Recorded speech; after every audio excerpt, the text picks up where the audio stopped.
नमस्कार दोस्तों, मैं प्रदीप एक बार फिर आप सबों को इसके टेक्निकल चैनल में स्वागत करते हैं। तो चलिए दोस्तों, जैसा कि हम लोगों का सीरीज चल रहा है ITI fitter trade theory previous year question paper का, फ्रेंड्स उस सीरीज का यह 5 क्लास है। अगर फ्रेंड्स अभी तक आप लोगों ने 4 क्लास नहीं देखे हैं तो डिस्क्रिप्शन में लिंक दिया हुआ है, आप वहां से जाकर उस वीडियो को भी देख सकते हैं। और फ्रेंड्स आप लोगों से हम यही रिक्वेस्ट करते हैं कि आप लोग इस वीडियो के अंत तक जरूर बने रहें ताकि आपका सारा डाउट क्लियर हो जाए, क्योंकि ये फ्रेंड्स ऐसा सीरीज है जो कि आने वाले आईडी एग्जाम के लिए बहुत ही इंपॉर्टेंट होने वाला है। और जो भी हम यहाँ पे क्वेश्चन डिस्कस कर रहे हैं इस सीरीज में वो बहुत ही इंपॉर्टेंट है, क्योंकि ये पूछे हुए क्वेश्चन है फ्रेंड्स, आ सकते हैं आपके एग्जाम में, है ना। तो चलिए समय को बिना गवाए हुए इस वीडियो को स्टार्ट करते हैं। और फ्रेंड्स हम यहाँ पे डिस्कस कर रहे थे जनवरी 2017 के क्वेश्चन पेपर को, है ना। तो वहाँ पे हमने 15 क्वेश्चन तक कंप्लीट कर लिए थे फ्रेंड्स। इस वीडियो में हम बात करेंगे 15 नंबर से आगे चलेंगे। तो चलिए देख लेते हैं हमारा अगला क्वेश्चन क्या है ना, क्योंकि हमने 15 नंबर क्वेश्चन तक यहाँ पे डिस्कस कर चुके थे। अब चलिए यहाँ पे देखिए, आप स्क्रीन पर देख पा रहे हैं जो आपके पास 16 नंबर क्वेश्चन आपके पास यहाँ है। देखिए फ्रेंड्स, सबसे पहले क्वेश्चन को अच्छे से रीड करिएगा, उसको समझिएगा, देन आंसर दीजिएगा, है ना। अब चलिए यहाँ पे हम बात कर लेते हैं। देखिए दिया हुआ है second cut in a file is the type of, है ना। पूछा गया है फ्रेंड्स कि जो सेकेंड कट फाइल है, सेकेंड कट फाइल है वो किस प्रकार का फाइल है, हाँ, किस प्रकार का फाइल है। तो ऑप्शन ए यहाँ पे आपको मिल जाता है, option A section, grade, cut और डिजाइन। तो फ्रेंड्स यहाँ से जो आपका सही आंसर होगा वो आपका होगा ऑप्शन नंबर बी, क्योंकि क्योंकि हम जो यहाँ पे सेकेंड कट जो फाइल होती है फ्रेंड्स वो ग्रेड के अकॉर्डिंग होती है, इसलिए आपका करेक्ट आंसर ऑप्शन बी हो जाएगा। ठीक है। अब चलिए फ्रेंड्स यहाँ पे हम बात कर लेते हैं अगला क्वेश्चन 17 नंबर की। तो 17 नंबर आपसे पूछा गया है कि sheets of copper and brass are, मतलब क्या, कॉपर और ब्रास यानी पित्तल और तांबा, है ना।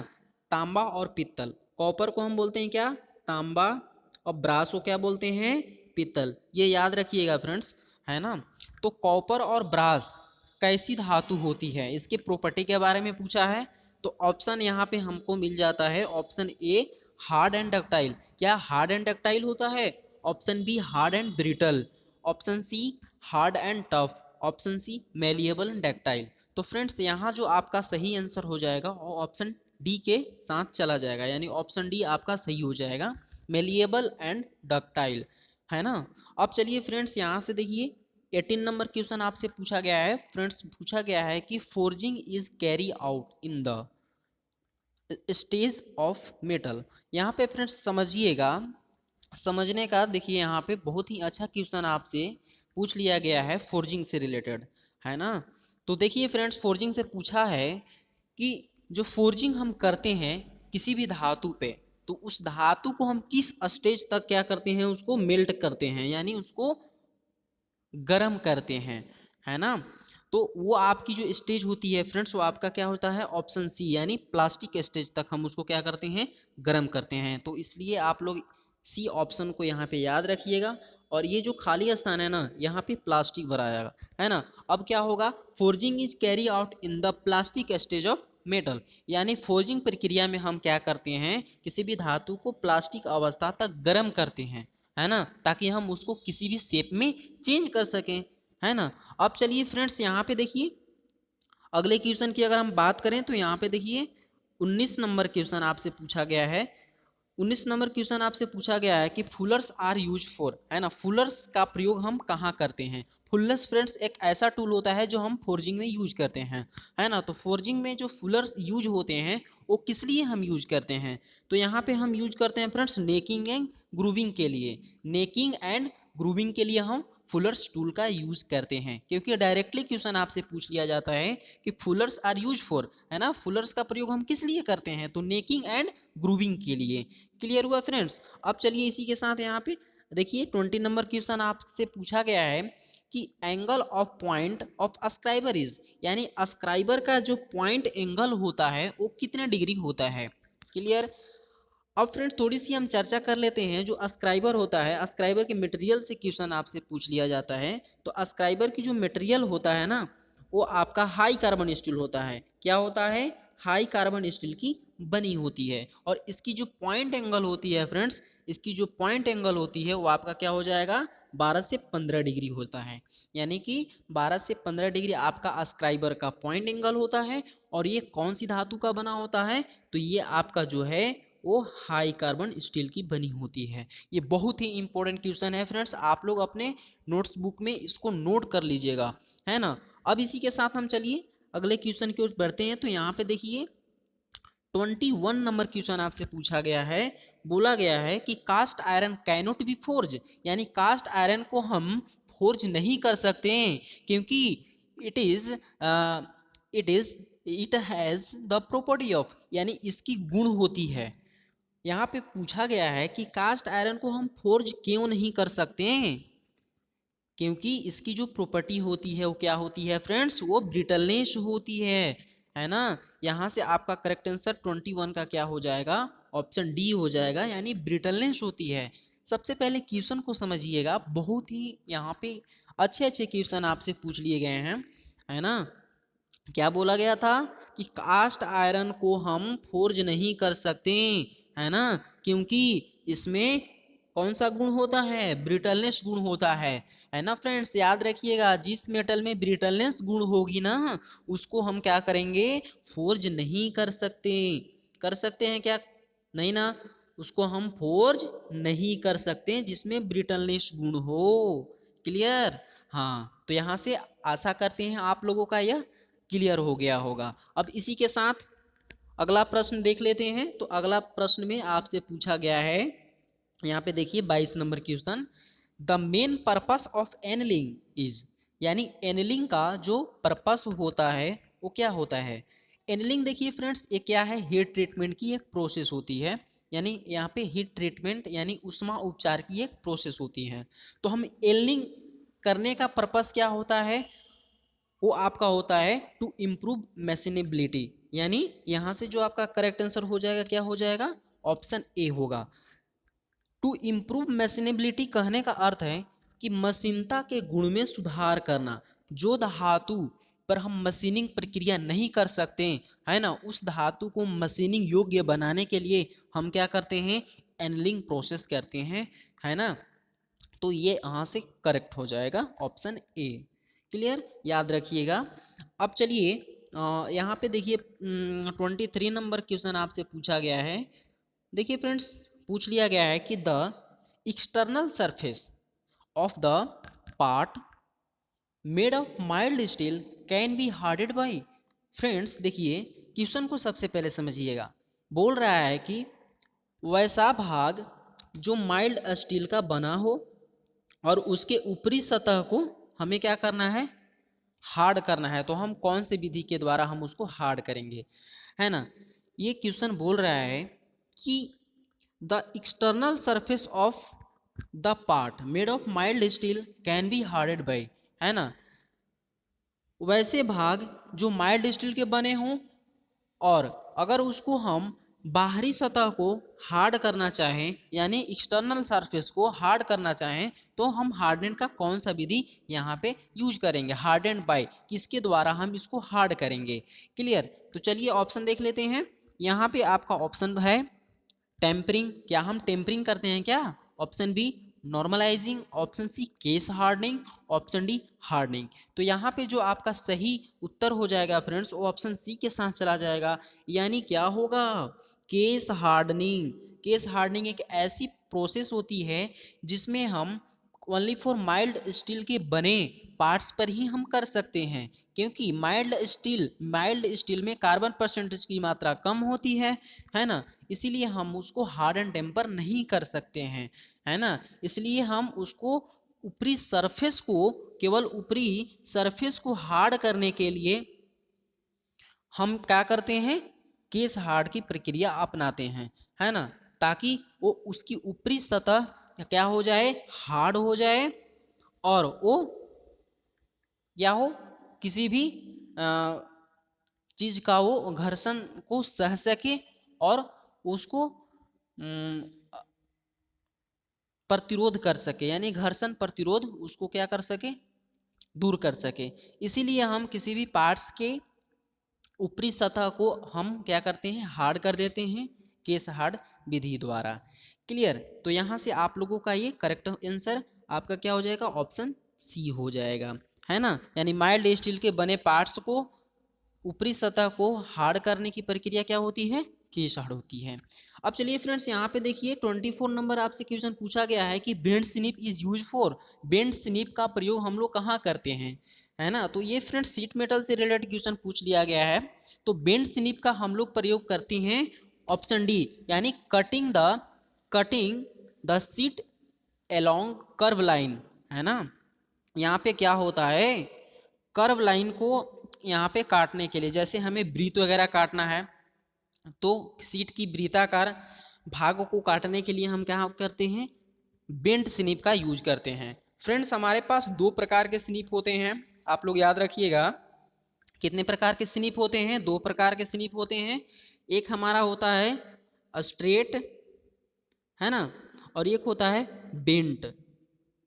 स्ट्रेट स्निप का प्रयोग हम लोग करते हैं स्ट्रेट लाइन की रेखा को काटने के लिए, और बेंड स्निप का हम लोग प्रयोग करते हैं किसी भी वृत्ताकार या कर्व लाइन को कटिंग करने के लिए स्निप का यूज करते हैं, है ना। तो यहाँ से आपका ये करेक्ट आंसर आपका क्या हो जाएगा, ऑप्शन डी हो जाएगा। यानी बेंड स्निप का प्रयोग हम लोग कहाँ करते हैं, cutting the seat along curve line, यानी कर्व लाइन की कटिंग करने के लिए आपका यहाँ पे क्या हो जाएगा, बेंड स्निप हम यूज करेंगे। अब इसी के साथ देखिए फ्रेंड्स यहाँ पे 25 नंबर क्वेश्चन आपसे जो पूछ लिया गया है, बहुत ही अच्छा क्वेश्चन पूछा गया है। अब फ्रेंड्स देखिए क्या पूछा गया है, पूछा गया है कि which type of stake is use for shaping and seaming funnels and taper articles.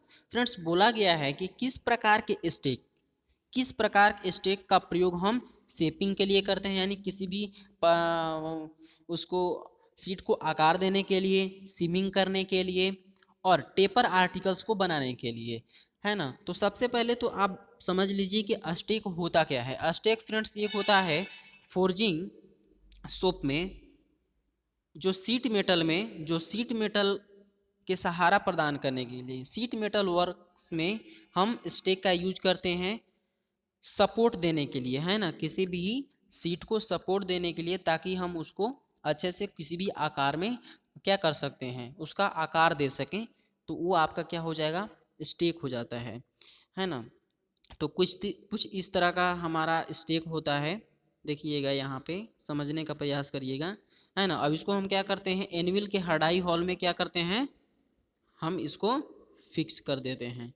बात समझ में आ रहा है क्या, एनविल के हडाई हॉल में हम क्या करते हैं, इसको फिक्स करते हैं, और यहाँ पे किसी भी सीट को हम रहकर इसको विभिन्न आकार में क्या करते हैं, उसको फॉर्म कर सकते हैं, है ना। तो चलिए यहाँ से जो आपका करेक्ट आंसर होगा फ्रेंड्स 25 का, वो आपका क्या होगा, फनल स्टेक। क्लियर, क्या होगा, फनल स्टेक का प्रयोग हम लोग किसके लिए करते हैं, शेपिंग, सीमिंग, फनल्स एंड यहाँ पे टेपर आर्टिकल्स के लिए। क्लियर। अब चलिए फ्रेंड्स यहाँ पे देखिए 25 नंबर क्वेश्चन आपसे देखिए पूछा गया है, number of notches in ring spanner में भी, यानी रिंग स्पैनर में जो खांचे कटे होते हैं ना, इस तरह से रिंग स्पैनर में जो ऐसे ऐसे खांचे कटे होते हैं, उस खांचों की संख्या कितनी होती है, तो उस खांचों की संख्या जो होती है फ्रेंड्स, वो आपका क्या हो जाएगा, 20 हो जाएगा, ओ सॉरी 12 हो जाएगा, है ना, यहाँ पे 12, यानी 12 खांचे कटे होते हैं यहाँ पे रिंग स्पैनर के राउंड सेक्शन में, है ना। रिंग स्पैनर के राउंड सेक्शन में जो है ये 12 खांचे कटे होते हैं, जो कि हमें किसी भी नट की ग्रिपिंग पावर को यहाँ पे प्रोवाइड करने में सहायता प्रदान करता है। अब चलिए यहाँ पे देखिए 27 नंबर क्वेश्चन, तो 27 नंबर क्वेश्चन आपसे पूछा है, मोस्ट कॉमन शोल्डर इज, यानी कि सामान्य शोल्डर किन किन धातु से मिलकर बना होता है। तो सामान्य शोल्डर का जो आपका धातु का जो मिश्रण होता है वो फ्रेंड्स ऑप्शन ए सही हो जाएगा, यानी alloy of tin and lead, tin और टीन प्लस लेड को अगर हम मिलाएंगे तो हमारा क्या बनेगा, सामान्य शोल्डर बनेगा। और टीन और लेड का अगर हम रेशियो की बात करें तो कितना हो जाएगा, 63:37। ये फ्रेंड्स याद रखिएगा, बहुत ही इंपॉर्टेंट पॉइंट है। और ये भी है ना, पूछ लिया जाता है कि सामान्य शोल्डर किन किन धातुओं से मिलकर बना है, तो सीसा और टीन हो जाएगा। और टीन और लेड का जो आपका अनुपात होता है वो 63:37 अनुपात में पाए जाते हैं, है ना। और यहाँ पे अगर हम बात कर लें, थोड़ी सी चर्चा कर लेते हैं गलनांक की, यानी कि जो हमारा कॉमन शोल्डर होता है, कॉमन शोल्डर का अगर हम गलनांक की बात करें तो इसका गलनांक होता है वो 96 डिग्री सेल्सियस से 255 डिग्री सेल्सियस, है ना। क्या होता है, 255 डिग्री सेल्सियस के बीच होता है। क्लियर। अब अगर हम बात कर लेते हैं यहाँ पे इसकी टीन का गलनांक की, तो टीन का जो गलनांक होता है वो क्या होता है, 232 डिग्री सेल्सियस। और अगर हम लेड की गलनांक की बात करें तो 327 डिग्री सेल्सियस। ये फ्रेंड्स आप लोग याद रखिएगा, बहुत ही इंपॉर्टेंट पॉइंट्स हैं और इसको नोट कर लीजिएगा। क्लियर, क्योंकि इससे रिलेट करके क्वेश्चन पूछ लिए जाते हैं आपसे। अब यहाँ पे देखिए अगला क्वेश्चन जो आपसे पूछा गया है 28 number question, hammer made from wood is known as, यानी कि वैसा हैमर जो जो लकड़ी का बना होता है उसको हम किस नाम से जानते हैं, यानी लकड़ी के बने हैमर को किस नाम से जाना जाता है ना।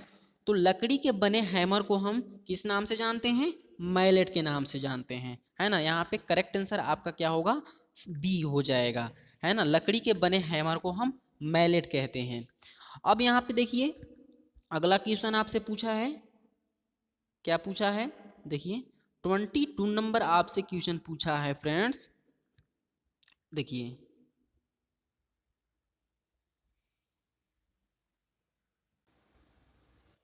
जी हाँ फ्रेंड्स, तो यहाँ पे देखिए 29 नंबर क्वेश्चन आपसे पूछा है। 29 नंबर क्वेश्चन जो आपसे पूछा है वो क्या पूछा है, वो सॉरी 28 की है ना, तो 28 की हम बात कर रहे थे।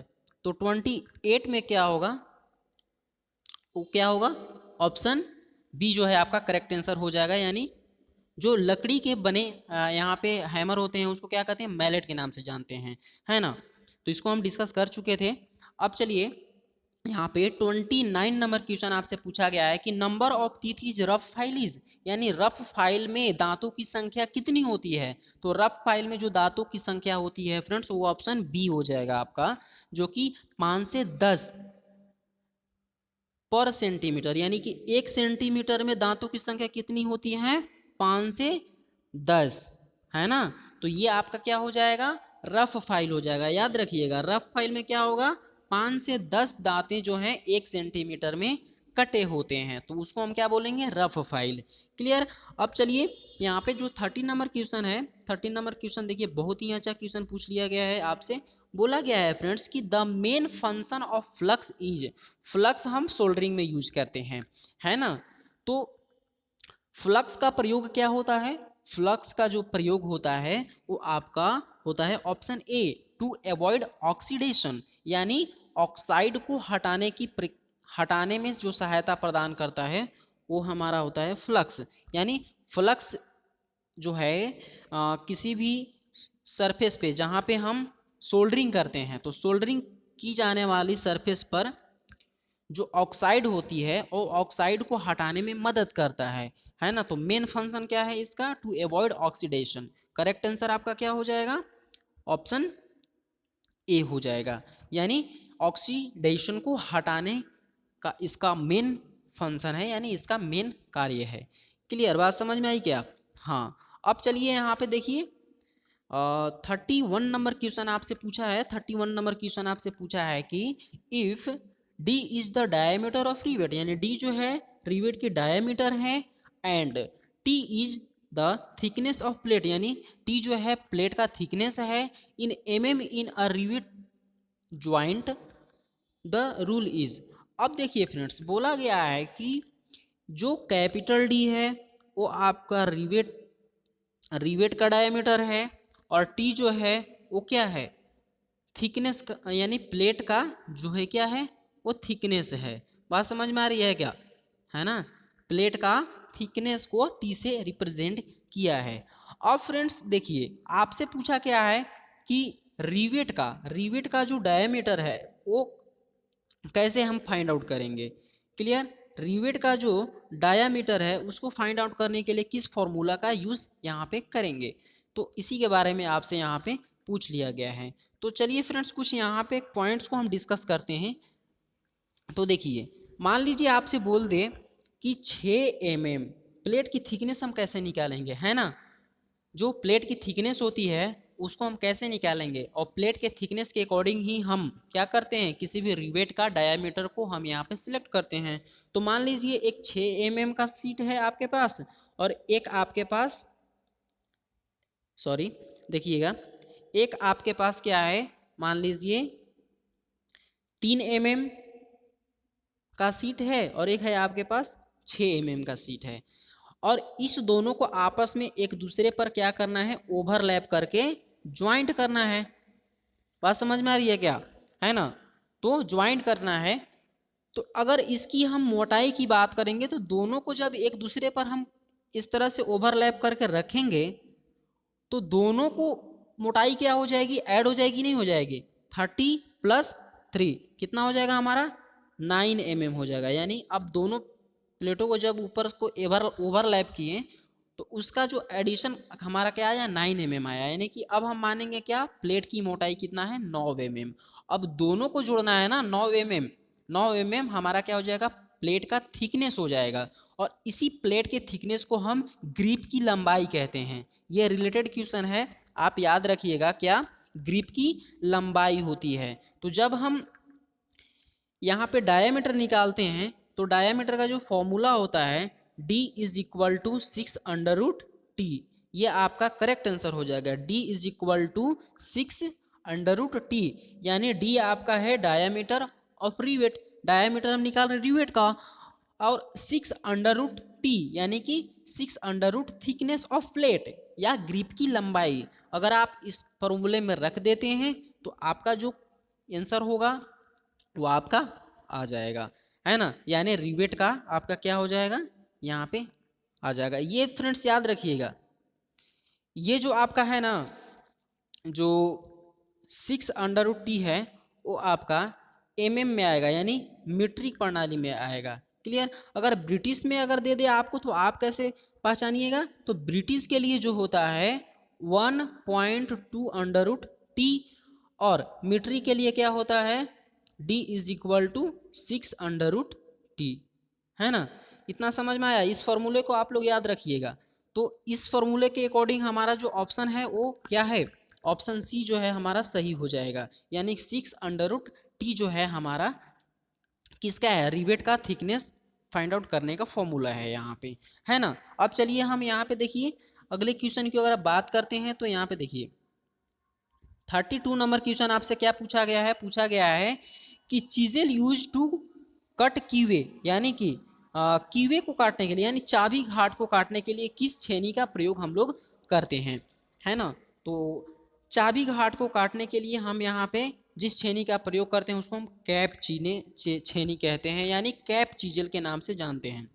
अब फ्रेंड्स देखिए कैप चीजल को हम क्या कहते हैं, cross cut chisel, cross cut chisel के नाम से भी जानते हैं, याद रखिएगा।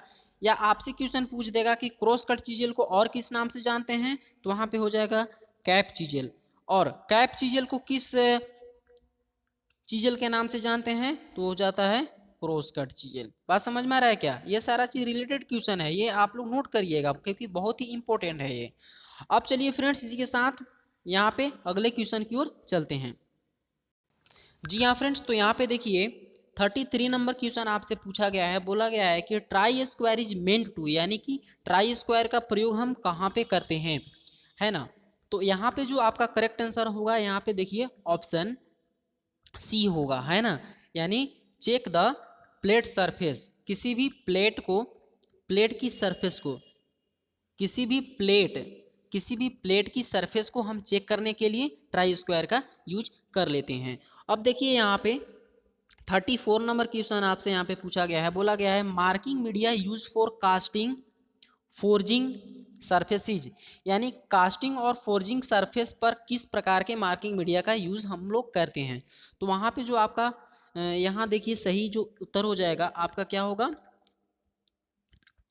चौक पाउडर, यानी कि चौक पाउडर का प्रयोग हम लोग कास्टिंग और फोर्जिंग सरफेस पर करते हैं। अगर फ्रेंड्स बात करें रफ सरफेस की, तो हमारे जो कास्टिंग और फोर्जिंग है वो रफ सरफेस ही हैं। अगर आपसे क्वेश्चन पूछे कि रफ सरफेस पर किस मार्किंग मीडिया का यूज करते हैं, तो चौक पाउडर ही हो जाएगा। या वाइट वाश, या वाइट वाश, तो फ्रेंड्स याद रखिएगा वाइट वाश हमारा क्या बना होता है, चौक पाउडर और पानी से ही मिलकर बना होता है, जिसको हम व्हाइट वाश कहते हैं, है ना।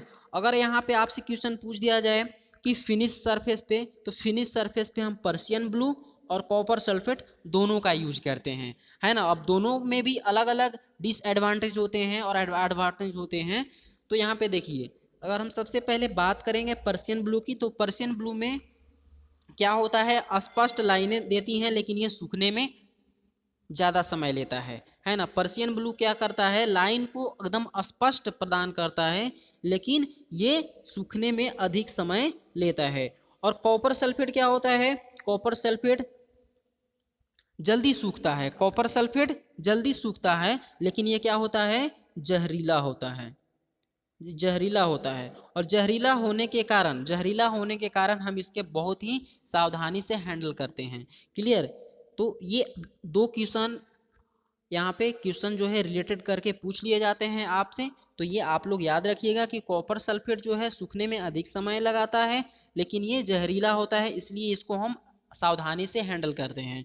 और पर्शियन ब्लू के बारे में अगर आपसे पूछे, तो पर्शियन ब्लू क्या होता है, स्पष्ट लाइन प्रदान तो करता है, लेकिन यह सूखने में अधिक समय लेता है, यानी अधिक समय लेता है। तो चलिए आशा करते हैं आप लोगों का ये क्वेश्चन कंप्लीट हो गया होगा। अब इसी के साथ अगले क्वेश्चन की ओर चलते हैं। तो फ्रेंड्स इस वीडियो को आप लोग लाइक शेयर जरूर कर दें, ताकि और स्टूडेंट इससे फायदा को उठा सकें, है ना, और उनका भी ये सारा प्रॉब्लम दूर हो सके। तो चलिए फटाफट से इस वीडियो को लाइक कर दें और शेयर कर दें। और फ्रेंड्स आप अभी हमारे चैनल में नए हैं, तो इस चैनल को सब्सक्राइब कर बेल नोटिफिकेशन ऑन को जरूर कर लें, ताकि आपको रेगुलर अपडेट मिलती रहे।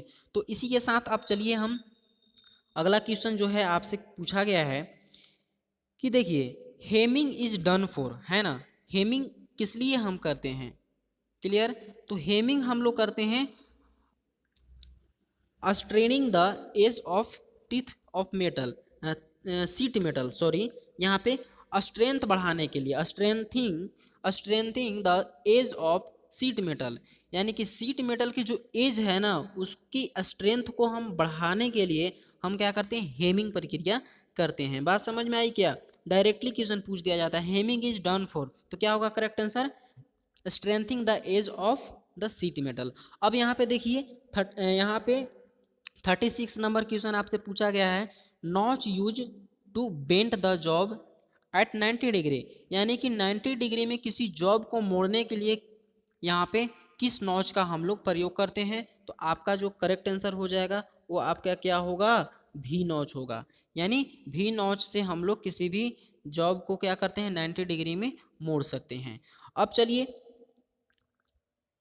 यहाँ पे 37 नंबर क्वेश्चन आपसे पूछा है, forging temperature for low carbon steel. तो लो कार्बन स्टील का जो फोर्जिंग टेम्परेचर होता है वो ऑप्शन नंबर 1 करेक्ट होगा, यानी 8 डिग्री सेल्सियस से 1300 डिग्री सेल्सियस के बीच होता है। अगर हम बात करें हाई कार्बन स्टील की, तो हाई कार्बन स्टील का होता है 900 डिग्री सेल्सियस से 1150 डिग्री सेल्सियस। अगर हम बात करें हाई स्पीड स्टील की, यानी हाई स्पीड स्टील की, तो होता है 950 डिग्री सेल्सियस से 1150 डिग्री सेल्सियस। ये फ्रेंड्स आप लोग याद रखिएगा, बहुत ही इंपॉर्टेंट है, यहाँ से 3 क्वेश्चन रिलेट करके आपसे पूछ लिए जाते हैं। और यहाँ पे देखिए पूछा गया है कि लो कार्बन स्टील का जो होता है फोर्जिंग टेम्परेचर क्या होगा, तो 8 डिग्री सेल्सियस से 1300 डिग्री सेल्सियस। और अगर यहाँ पे पूछ दिया जाए हाई कार्बन स्टील की, तो हाई कार्बन स्टील में क्या होता है, 900 डिग्री सेल्सियस से 1150 डिग्री सेल्सियस।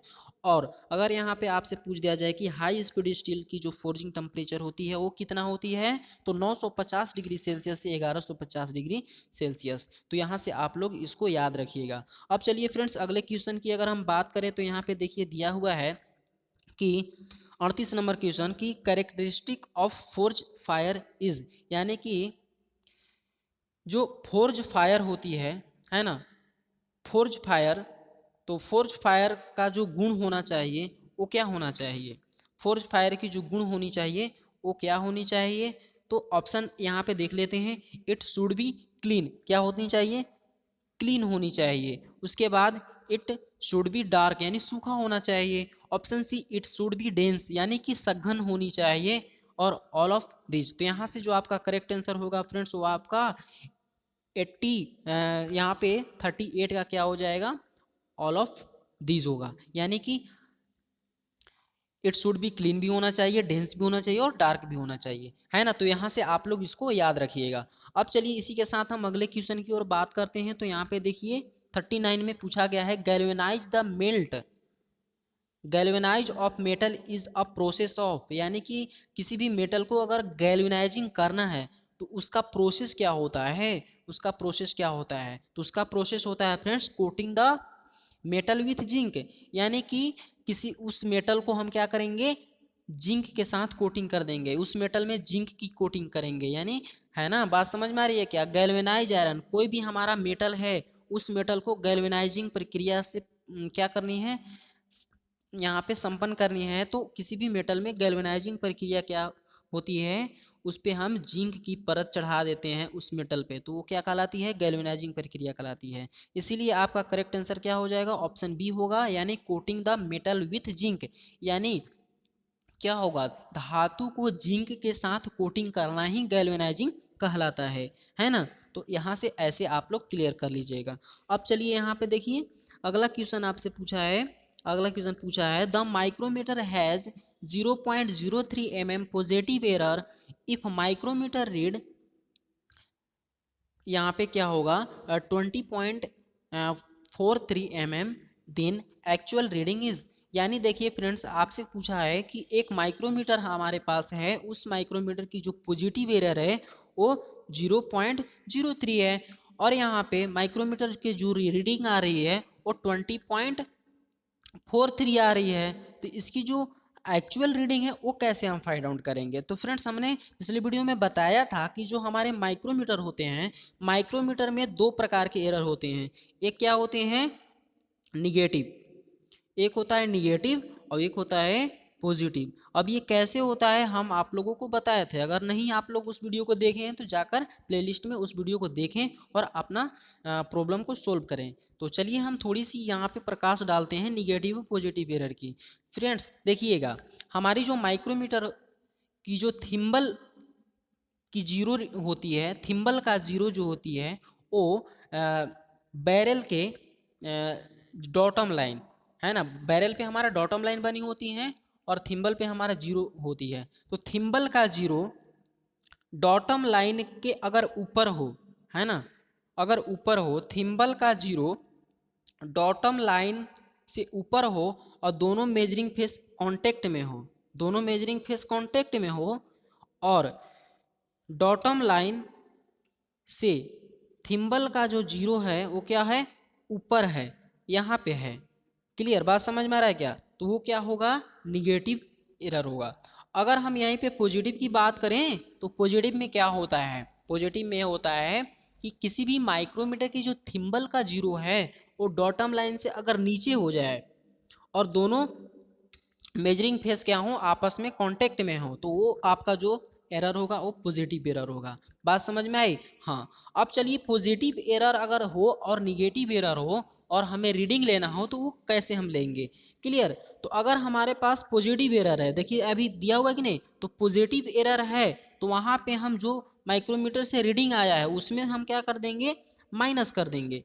क्लियर, और अगर हमारे पास निगेटिव एरर है तो निगेटिव एरर पहले से है और जो हमारी रीडिंग आई है तो उसमें क्या कर देंगे, ऐड कर देंगे। बात समझ में आ रही है, निगेटिव एरर को हम प्लस करते हैं, पॉजिटिव एरर को माइनस करते हैं। तो इसी यहाँ पे इसी फॉर्मूले के साथ यहाँ पे इस क्वेश्चन का भी आंसर हम जानते हैं। हमने बताया फ्रेंड्स कि अगर आपके पास माइक्रोमीटर में पॉजिटिव एरर है और रीडिंग आ रही है आपका इतना, तो उसको अगर हम एक्चुअल रीडिंग निकालेंगे तो क्या करेंगे, जो हमारी रीडिंग आई है माइक्रोमीटर का विथ पॉजिटिव एरर, उसको हम क्या करेंगे, माइनस करेंगे 0.03 से, तो क्या हो जाएगा यहाँ पे हमारा, यहाँ पे 0 आ जाएगा और 4 उसके बाद 20 आ जाएगा, नहीं 20.40 आ जाएगा। तो आपका करेक्ट आंसर क्या होगा, ऑप्शन बी करेक्ट हो जाएगा, है ना। तो बात समझ में आई क्या। अगर इसी तरह से निगेटिव एरर रहता तो हम क्या करते हैं, वहां पे प्लस करके हम निकाल लेते हैं, है ना। तो इस तरह से ये क्वेश्चन कंप्लीट होता है फ्रेंड्स। आज के लिए इस वीडियो में इतना ही, और फिर मिलेंगे हम अगले जानकारी के साथ, और इस क्वेश्चन पेपर को हम अगले पार्ट में कंप्लीट करेंगे, क्योंकि 2017 का जो क्वेश्चन पेपर था उसका फर्स्ट पार्ट और ये होगा आपका सेकेंड पार्ट, है ना। तो ये सेकेंड पार्ट और फर्स्ट पार्ट में हमने यहाँ पे 40 क्वेश्चन को कंप्लीट किया है, और अगले पार्ट में हम इस क्वेश्चन पेपर को कंप्लीट कर लेंगे। तो फ्रेंड्स आज के लिए इस वीडियो में इतना ही, फिर मिलेंगे नए वीडियो में नई जानकारी के साथ। और आप लोगों को इस वीडियो के अंत तक बने रहने के लिए बहुत बहुत धन्यवाद। Thank you and bye bye.